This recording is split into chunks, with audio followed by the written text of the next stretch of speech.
சம்பவம் உறுதி. கரூர் சம்பவம் உறுதி அப்படின்னு சொல்றாங்க.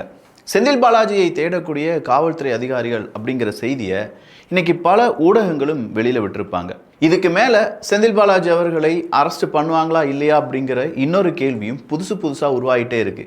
என்னப்பா செந்தில் பாலாஜி அவர்கள் அப்படி என்னப்பா தப்பு செஞ்சிட்டாரு? தாவேக அரசாங்கத்தை கலைப்பதற்கு கரூரில் இருக்கக்கூடிய சில நபர்கள் சேர்ந்து ஏதாவது திட்டம் போட்டாங்கன்னா அதுக்கு உடனே செந்தில் பாலாஜி அவர்களை நீங்கள் தப்பு சொல்லிடலாமா?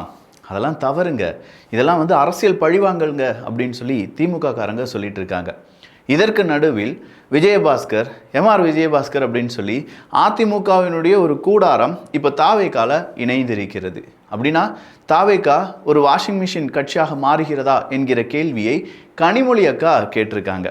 என்னென்ன விஷயங்கள் இப்போ வரைக்கும் அரசியலில் நடந்திருக்கு அப்படிங்கிறத இந்த ஒரு பதிவு வழியாக பார்க்க போகிறோம். இது தமிழ் பொக்கிஷம் வழங்கும் ஆழமான அரசியல் சதுரங்கம்.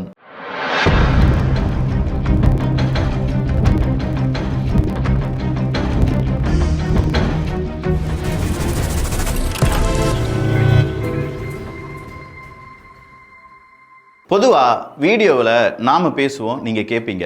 இப்போ இன்னொருத்தர் பேசுகிறாரு, அதை நானும் நீங்களும் சேர்ந்து கேட்க போகிறோம்.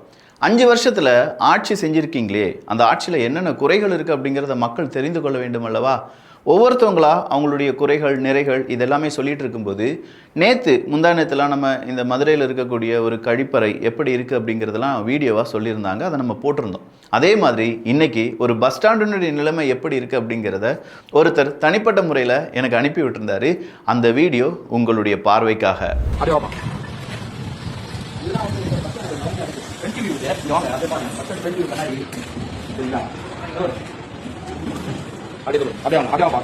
பஸ் ஸ்டாண்ட் ஃப்ரண்ட் வியூல ஆடு வருது, ஆடு வந்து மேது புண்ணெல்லாம் வளர்த்து வச்சிருக்காங்க.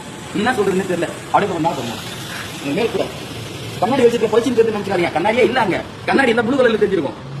நீங்க பொலிச்சிருப்பா நல்லா இது நினைச்சாங்க, உடஞ்சிருக்கு கண்ணாடியே இல்லை மேல. பொது கழிப்பிடம் நகராட்சி திட்டம் 2023-2024 பப்ளிக் டாய்லெட் பொது கழிப்பிடம் மக்கள் பயன்பாட்டுக்கு வராது. இந்த கட்டிடத்தை கட்டி என்ன போகணும்? அப்புறம் எதுக்கு இதை கட்டியிருக்கணும்? இந்த பாத்ரூம் திறந்து இருக்கிறது, மூடி இருக்கிறதுனால சாதாரணமா பக்கத்துல நீங்க டிவி போயிட்டு போறாங்க. அது என்ன தெரியுதா? கட்டண கழிப்பிடம் வரக்கூடிய மக்கள் அங்க போறாங்க. அப்புறம் இது பொது கழிப்பிடம், இது எந்த நிதியில கட்டினது? இது யாருக்காக கட்டினது? வீடியோ பாத்தீங்களா? எப்படி இருக்குன்னு தெரியுதா? சும்மா ஜக ஜக ஜக ஜகன்னு மின்னுதா? ஏங்க, ஒரு 3 வருஷத்துக்கு முன்னாடி போடப்பட்ட இல்லாட்டி திறக்கப்பட்ட ஒரு பேருந்து நிலையத்தினுடைய அவல நிலைமை இப்படி இருக்கு அப்படின்னா இவ்வளோ அவசரமா இந்த ப்ராஜெக்ட்லாம் செஞ்சு முடிச்சு அதில் எவ்வளோவையா பார்ட்டி ஃபண்டுன்னு அடிச்சிங்க? பார்ட்டி ஃபண்டு விட்டுருங்க, மக்களுக்கு ஏதாவது நல்லது செய்யணும் அப்படிங்கிற ஒரு எண்ண ஓட்டம் உங்களுக்கு இருந்திருந்தது அப்படின்னா இந்த மாதிரி எல்லாமே பாதியாக நிற்க வச்சு, அதுவும் மேல்கூரை கூட அதிகமாக பலம் இல்லாத அளவுக்கு கெட்ட முடியும் அப்படின்னா உங்களால் என்னவும் செய்ய முடியுமா? இந்த நேரத்தில் விரைவில் தேர்தல் வரும் அப்படின்னு சொல்லி மு.க. ஸ்டாலின் அவர்கள் சொன்னதற்கான அர்த்தம் எனக்கு இப்போ தான் புரிஞ்சிருக்குன்னு சொல்லி ஐயா சண்முகம் ஐயா சொன்னது ரொம்ப வேடிக்கையாக, ரொம்ப வைரலாக எனக்கு சோஷியல் மீடியா முழுக்க பரவி இருந்துச்சு. மு.க. ஸ்டாலின் அவர்கள் எந்த கல்யாணத்துக்கு போனாலும் என்ன தெரியுமா சொல்லுவார்? மைக்கை பிடிப்பார், இந்த ஆட்சியை நம்ம தயவில் தான் நடந்துட்டுருக்கு அப்படின்னு சொல்லுவார். கூடிய சீக்கிரம் இடைத்தேர்தல் வரும், திமுக காரங்களாம் நல்லா உழைத்துக்கோங்க, ஏன்னா நம்ம தான் அடுத்ததாக பதவிக்கு வரப்போகிறோம் அப்படின்னு சொல்லுவாங்க. அப்போது சண்முகம் ஐயா அவர்கள் என்ன சொல்கிறாருன்னா, என்னப்பா இப்படி ஆட்சியை கவிழ்ப்பதற்காக 35 கோடி ரூபாய் வரை பேரம் பேசியிருக்காங்க, அப்போது அவங்க சொன்னதெல்லாம் உண்மைதானா? உடனடியாக இடைத்தேர்தல் வரும், ஆட்சி கவிழும் அப்படின்னு சொன்னதற்கான அந்த உள்ளர்த்தம் எங்களுக்கு இப்போ தாயா புரிஞ்சிருக்கு அப்படின்னு சொல்லி ஒரு வார்த்தையை விட்டுருக்கார். இந்த வார்த்தை எழுதிக்கோங்க, திமுகவினுடைய அரசியல் வாழ்க்கைக்கு மிகப்பெரிய ஒரு பின்னடைவாக இந்த வார்த்தைகள் அப்படிங்கிறது இருக்க போகுது. இவங்க மட்டும் கிடையாதுங்க, இவ்வளோ நாள் திமுகவினுடைய கூட்டணியில் இருந்த மதிமுகவாக இருக்கட்டும், இப்போ கம்யூனிஸ்ட் தோழர்களாக இருக்கட்டும், விசிகாவாக இருக்கட்டும், ஐயூஎம்எல்லாக இருக்கட்டும், இவங்க எல்லாருமே திமுக தேவையில்லாமல் விமர்சனம் செய்கிறாங்க, திமுக காரங்க தேவையில்லாமல் திட்டுறாங்க, எதுக்கு எடுத்தாலும் எங்களை சாடுறாங்க, உண்மையிலேயே மக்களுக்கு என்ன தேவை அப்படிங்கிறத திமுகவால் உணர முடியலை அப்படின்னு சொல்லக்கூடிய அடுக்கடுக்கான குற்றச்சாட்டுகளை சொல்லிட்டு வராங்க.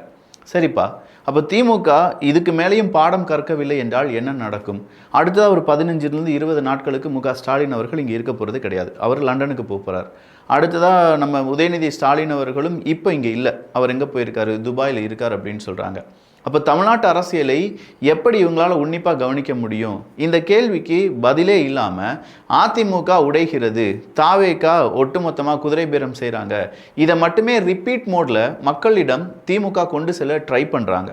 பட் ஒரு விஷயத்தை மறுபடியும் கேட்கும்போது ஒரு தொய்வு அப்படிங்கிறது ஏற்படும், ஃபேட்டிக் அப்படிங்கிறது ஏற்படும்.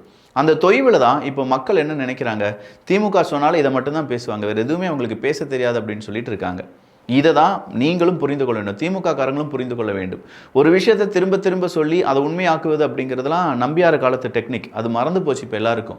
ஒரு விஷயம் சொன்னாலும் அது கரெக்டாக நங்குற மாதிரி சொல்கிறது, இல்லாட்டி ரொம்ப ஷார்ட்டாக ஸ்வீட்டாக சொல்கிறது தான் இப்போ இருக்கக்கூடிய ஜென்ரேஷனுக்கும் இப்போ இருக்கக்கூடிய மக்களுக்கும் பிடிச்சிருக்கு. அதனால் உங்களுடைய ஸ்ட்ராட்டஜி, உங்களுடைய அந்த திங்கிங் டீம், இது எல்லாத்தையுமே கொஞ்சம் மாற்றி அமைத்தால் நன்றாக இருக்கும். 2 விஜயபாஸ்கரும் இப்போது தான் முளைத்து வந்தார்களா அப்படிங்கிற ஒரு கேள்வி. ஏன்னா அதிமுகவில் இருந்த 2 விஜயபாஸ்கர் அவர்களும் இப்போ எங்கே வந்துட்டாங்க, நேரடியாக தாவேக்காக்குள்ளே நுழைஞ்சிட்டாங்க. அதுலேயும் குறிப்பாக குட்கா முறைகேடுலாம் இருக்கக்கூடிய விஜயபாஸ்கர் உள்ளே வந்ததுனால, என்னப்பா திமுகவுக்கு நிகராக தாவேக்காவும் என்ன செய்கிறீங்க, பல குற்றவாளிகளை உள்ளே கொண்டு வந்துட்டு இருக்கீங்களே, மறுபடியும் உங்களுடைய அரசியலில் மிகப்பெரிய ஒரு திமுக வாடை வீசுகிறது அப்படின்னு சொல்லி கேட்குறாங்க.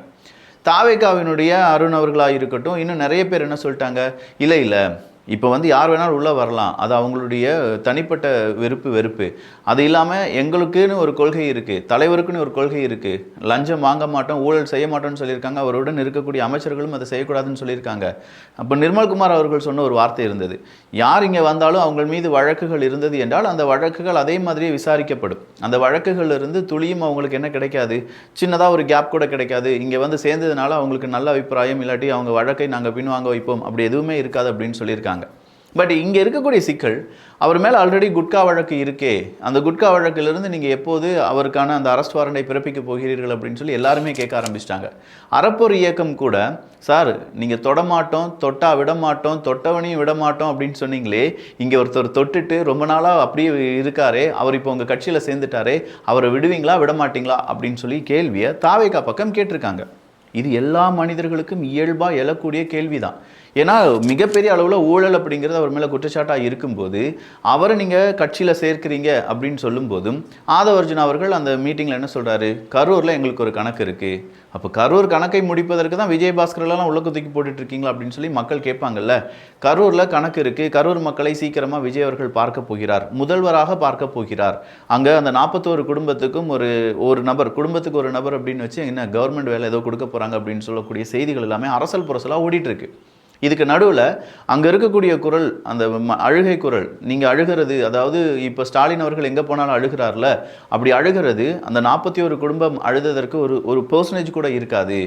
நீங்கள் உங்களுடைய திருடின பணத்தெல்லாம் எடுத்து ஓடிடுங்க எங்கேயாவது, ஏன்னா நாங்கள் வந்துடுவோம், உடனடியாக என்ன செய்வோம், இதுக்கான பழிவாங்கல் அப்படிங்கிறது இருக்கும், எங்களுக்கு அங்கே ஒரு கணக்கு முடிக்க வேண்டியது இருக்குது அப்படின்னு சொல்லி ஆதவர்ஜுனா அவர்கள் பேசினதும் இன்னைக்கு ரொம்ப பெரிய அளவில் வைரலாக பேசப்பட்டு வருகிறது. நீங்கள் தோத்த பிறகு கண்ணீர் விட்டீங்களே, அந்த கண்ணீர் கரூர் மக்களுடைய கண்ணீர் ஞாபகம் வச்சுக்கோங்க. அந்த பாவங்களை சும்மா விடாது, உங்க குடும்பத்துக்கு விடாது. நாங்கள் இன்னைக்கு சொல்றோம், இந்த திமுக அதிமுக தாவேகாவுடைய இணைப்புக்கு அப்புறம் உங்க குடும்பத்துல நீங்க தான் கடைசி முதலமைச்சர் திரு மு.க. ஸ்டாலின் அவர்களே. எழுதி வச்சுக்கோங்க.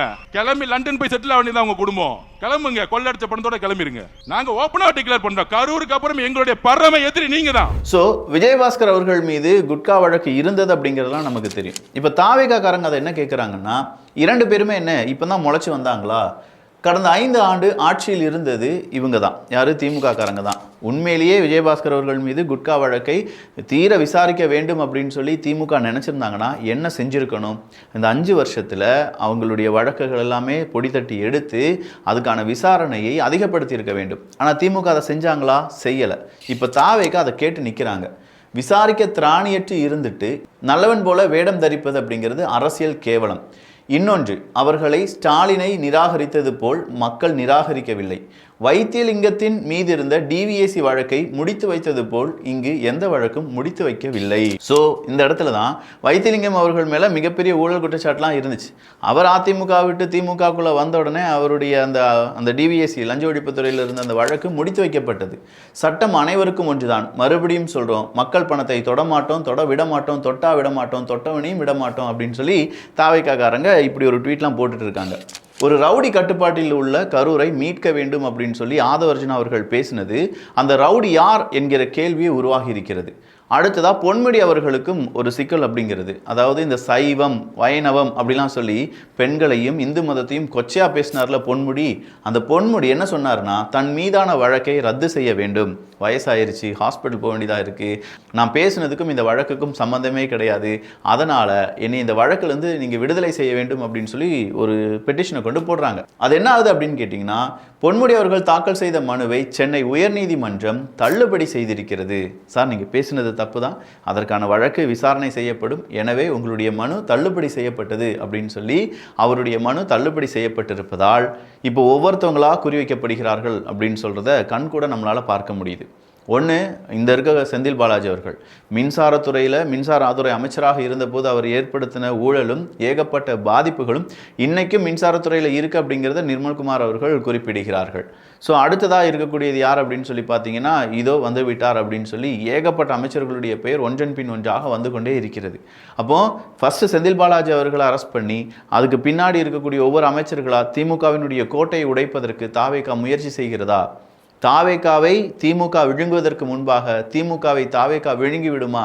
ஆல்ரெடி அதிமுக காலி ஆயிடுச்சு, அதிமுகவினுடைய இணைப்பு தான் இன்னைக்கு நடந்த விழா அப்படின்னு சொல்லி எல்லாரும் பேசிட்டு இருக்காங்க. அடுத்த டார்கெட் திமுக தானா? ஒருவேளை அது திமுக தான் அப்படின்னு சொல்லி உண்மை இருக்கும் பட்சத்தில் திமுக அவ்வளோ சாதாரணமாக இதை விட்டுருவாங்களா? விஜயபாஸ்கர் அவர்களுக்கு எந்த வாஷிங் மிஷின், தாவேகா புதிய வாஷிங் மிஷின் கட்சியாக மாறி வருகிறது. எப்படி பிஜேபி சென்ட்ரலில் பண்ணுவாங்க, இப்போ தாவேகா ஸ்டேட்டில் பண்ணுறாங்க. யார் அவங்களுடைய கட்சியில் வந்தாலும் அவங்க வந்து புனிதர்களாக மாற்றப்படுகிறார்கள்னு சொல்லி கனிமொழி அக்கா சொன்னாங்க. அப்போ கனிமொழி அக்காட்ட வைத்திலிங்கம் எப்படிப்பா மாறினாரு? இல்லை அதை விட சேகர் பாபு அவர்கள் மீது வழக்கு இருந்துச்சு, கரூர் செந்தில் பாலாஜி அவர்கள் அதிமுகவில் இருக்கும்போது அவரே மாதிரி ஒரு திருடனை பார்க்கவே முடியாது அப்படின்னு சொல்லி ஸ்டாலின் அவர்கள் பேசியிருக்காரு. இந்த மாவட்டத்தில் ஒருத்தர் இருந்தார் அமைச்சர் செந்தில் பாலாஜி, அவரை பத்தி சொல்ல வேண்டிய அவசியமே இல்ல. இந்த கரூர் மாவட்டத்தை தன்னுடைய கட்டுப்பாட்டில் வச்சிருக்காரு. கட்டுப்பாடுனா கொள்ளையடிக்கிறதுல, ஊழல் செய்யறதுல, லஞ்சம் வாங்குறதுல, அந்த கட்டுப்பாட்டில் வச்சிருக்காரு. ஒன்றா இரண்டா எடுத்து சொல்ல அப்படி ஒரு பாட்டு இருக்கு. அந்த அளவிற்கு லஞ்ச லாவணியம் இன்றைக்கு கொடிகட்டி பறந்து கொண்டிருக்கக்கூடிய நிலையில தான் அமைச்சராக இருந்தாலும் சரி, எம்பியாக இருந்தாலும் சரி, அந்த பணியை அவர்கள் செஞ்சுக்கிட்டு இருக்காங்க. கரூர் மாவட்ட கழகத்தினுடைய செயலாளர், என்னுடைய இணைய சகோதரர், அருமை சகோதரர், பாசமிகு சகோதரர், ஆற்றல்மிகு சகோதரர், செயல் வீரர் செந்தில் பாலாஜி அவர்களே. ஏவா வேலு அவர்கள் மீது ஏகப்பட்ட வழக்கு இருந்திருக்கே. அதை விட இந்த அரசகுமார் அப்படின்னு ஒருத்தனுடைய அந்த வீடியோ வருதுன்னு சொன்னேன் பாருங்க, அவனுக்கு என்னெல்லாம் இருந்திருக்கு அப்படிங்கிறதெல்லாம் இந்த வீடியோவில் அடுத்தடுத்த வீடியோக்களை நம்ம பார்க்க போகிறோம். எதை எப்படி இருந்தாலும் மாற்றி மாற்றி பேசிகிட்டு இருக்காங்க. மக்களுக்கு எது நடக்குது, மக்களுக்கு என்ன தேவை அப்படிங்கிறத அரசியல் சதுரங்க வழியாக நாமும் பார்த்து கொண்டே இருப்போம். நல்லதை பகிர்ந்து நல்ல சமுதாயத்தை உருவாக்குவோம். நன்றி, வணக்கம்.